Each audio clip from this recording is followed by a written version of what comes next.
Hey guys, this is Kawaii Life Antonia here, and today I decided to do another website review. I remember doing this back then with Universal Kids, but this time it's a little different. Today I am going to review a channel that honestly deserves more tea providers, given how special it is. And something special about Kid Street is that they use common sense media to rate their shows, which is quite fascinating. Kid Street originally was supposed to be a preschool aimed network, but ever since Polly Pocket came in, they decided to gear also to the likes of the 6 to 11 crowd. In fact, I see some familiar faces. I see Fireman Sam. I see Erp to Luna. I see Strawberry Sharky Berry in the Big City. Easily one of my all-time favorite reboots from Wild Brain. And Pat the Dog. Any of you remember Pat the Dog? That show used to be on Disney Channel. It used to be on Disney Channel on weekend mornings, and then it just got removed after like one season. No, wait, I think it aired season 2, and then it got removed.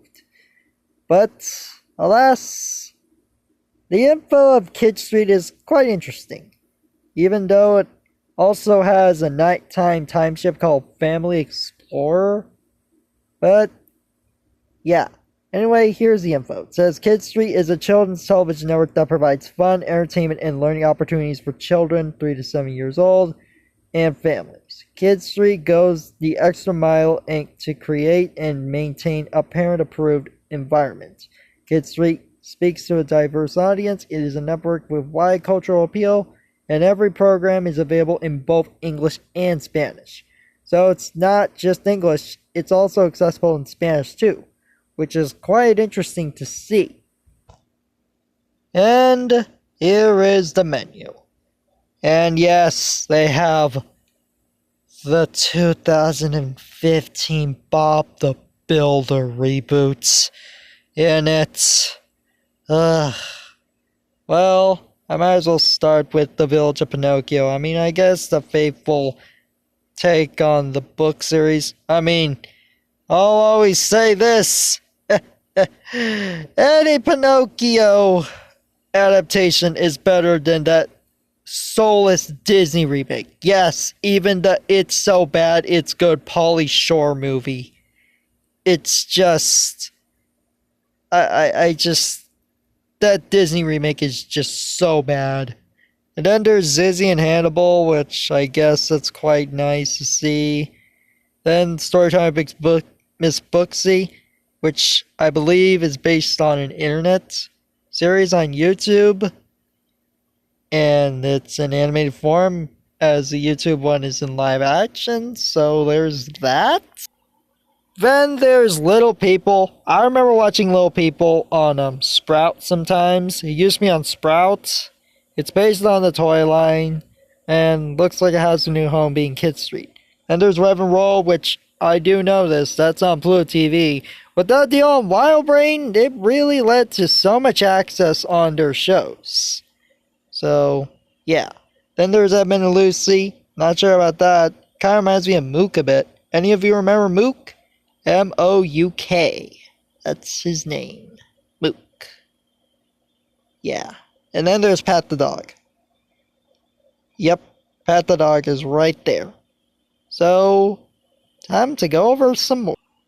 Then there's Fireman Sam, which not a lot of people like the newer seasons compared to the older ones, but I mean, after Cubo's demise, it led to being on Kid Street in terms of linear airings. So, yeah. I mean, it would be pretty useful for the Cartoonito block. I mean, Cartoonito definitely needs more shows. I mean, Cartoonito is doing great on their originals, and they are not going away anytime soon. They got the Barney reboot coming up. And we still haven't had any updates for Loot and the Bally Bunch. Man. And yet they still are Coco Melon. Ugh. And then you got Monster Map Squad. Yeah, that show. Oh my goodness, I guess it's in there too. And then you get the Fox Badger family. It kind of reminds me of Bramley Hedge. And if you remember Bramley Hedge, I remember watching it on VMe. And then you got Strawberry Shortcake and Berry in the Big City. It says the second season, so I guess you don't have the third season yet. The third season just finished on YouTube a few weeks ago, actually. And I guess it makes sense. They want to wait for season 3 to be on Kid Streets. And then you got the Chocolix. I have seen some clips of it before. It's quite harmless. And then you got Rainbow Ruby. Rainbow Ruby, another show that used to be on Kubo. It also aired on Pluto TV too, and is now on Kid Street, which I guess is an interesting addition to it. So, and yeah. And then there's Polly Pocket. From what I've heard on Kid Street, they only have season 1. Probably because seasons 2 and present, they're on like Netflix. Universal Kids got lucky for season 2 and they didn't air season 3 onwards. But as its first non-preschool aimed show, it is a welcome addition to it thanks to the Wild Brain deal. And then you got SOS Fairy Manu, which I guess is another 6 to 11 aimed series about a girl and her friends doing adventures, spells. I guess there's that. Then there's Helensville School. I have heard of it. Not interested, honestly. Then you got Yakari, which looks like a classic series. It kind of looks like a classical animated series from a European country, in my opinion. But it does look pretty nice. And then you got the 2015 Bob the Builder reboots. That is not my Bob. That is not my Bob. And then you get Herb to Luna. As you notice, some of these shows, like, they used to be on Sprout or Cubo. Now on Kid Street. It kind of has that feeling like Primo TV, which kind of feels like Cubo 2.0.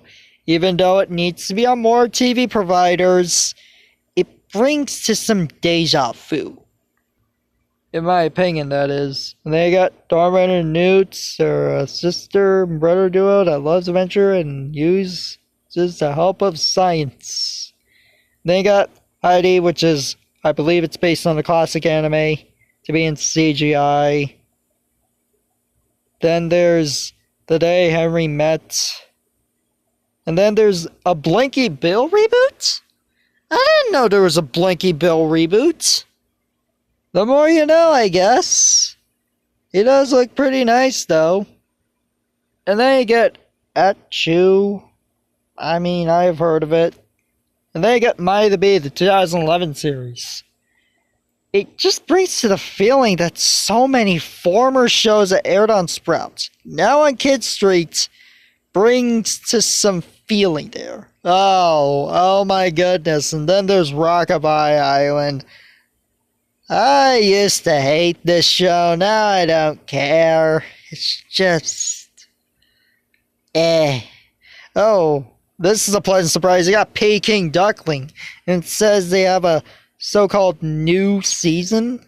Is it a season that never aired on Disney Junior? Because if that were the case, then that would be quite surprising on what they're doing to air this on Kid Street, of all channels. Oh yeah, and finally there's Whisper.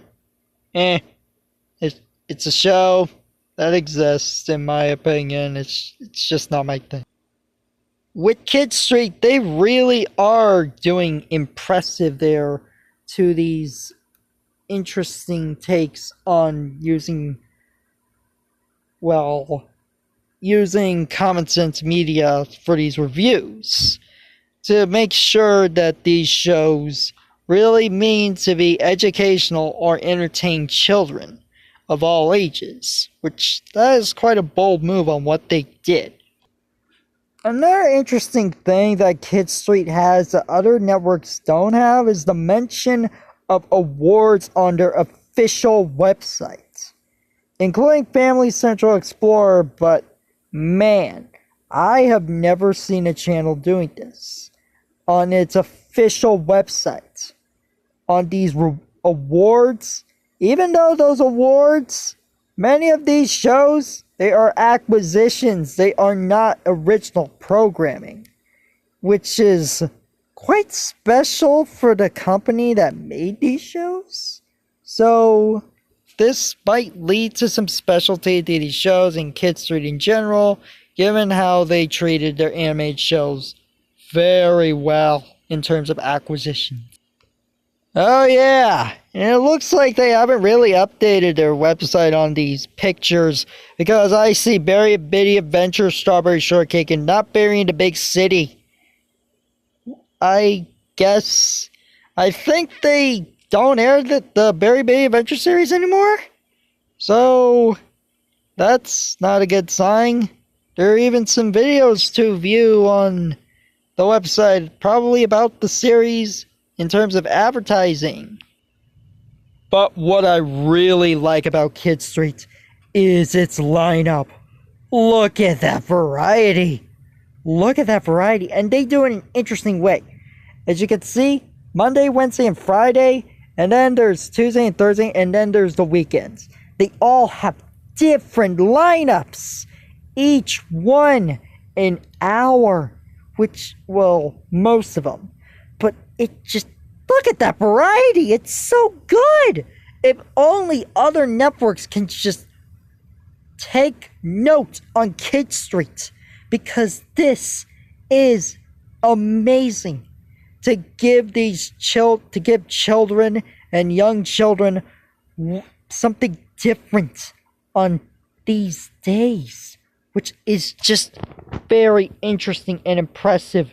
And honestly, other networks, even though cable isn't doing so good in terms of recent things, and even though streaming also has its problem, they need to take notes from Kid Street. This is very special, as I approve of this. The access on Kid Street is interesting.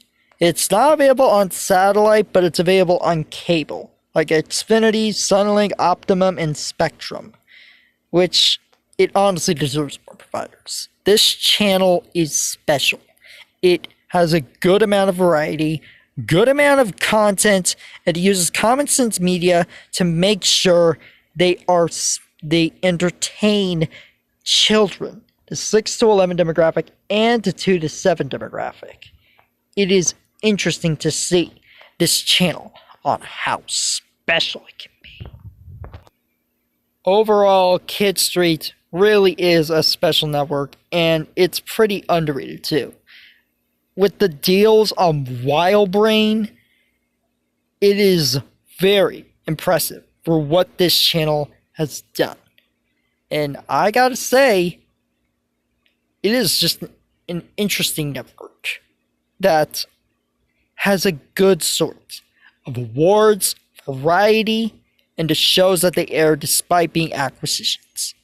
Anyway, guys, what are your thoughts on Kid Street?